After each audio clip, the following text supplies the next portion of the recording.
Druskininkiečių ir miesto svečių dėmesį traukia įvairiose miesto vietose neįprastus triukus atliekantys jaunuoliai.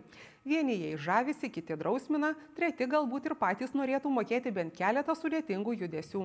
Daugiau apie neįprastą sportą ir juos susižavėjusius jaunus druskininkiečius reportaže. Vis dažniau druskininkuose pastebimi keli jaunuoliai, gatvėse atliekantis įmantrius, kone kaskadinius triukus. Šie jaunuoliai, dar kitaip vadinami treiseriais, užsiema ekstremalia sporto rūšimi, vadinamuoju parkūru. Parkūras – sportinio tipo veikla, kurios pagrindinis principas yra judėjimas, patekimas iš vienos vietos į kitą, kiek įmanoma greičiau ir efektyviau. Viskas aplinkui traktuojama kaip kliūtis, kurias siekiama įveikti pasikliaujant vien savo galimybėmis.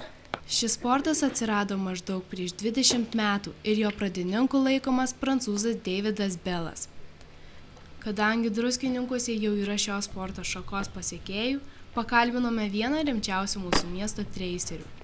Šis sportas sužavėjo mane tuo, nes gali save tobulinti, gali pasiekti kažko kito, ko nesugeba kiti žmonės. Šiuo užsiėmimu užsiimu 3 metus.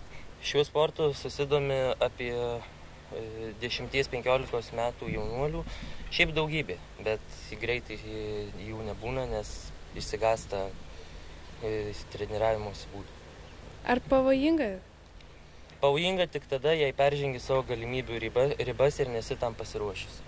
Ar jau teko turėti traumų? Rimtų traumų ne, įbrėžimai, nubrozdinimai ir patempimai įprasta. Gatvėse, kone akrobatinius triukus atliekantys jaunuoliai sulaukia įvairių praeivių pastabų. Kai kurie pasižiūri, sustoja, palaukia, kokį gražesnį triuką parodom, kai kurie sudrausmina, kad nusilaušim sprandą.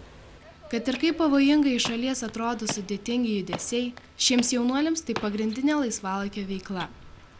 Jų žodžiais, siekiant tapti treiseriu, svarbiausia suvokti, kad parkūras ne ekstremalus dalykas, o fizinis ir dvasinis gyvenimo būdas.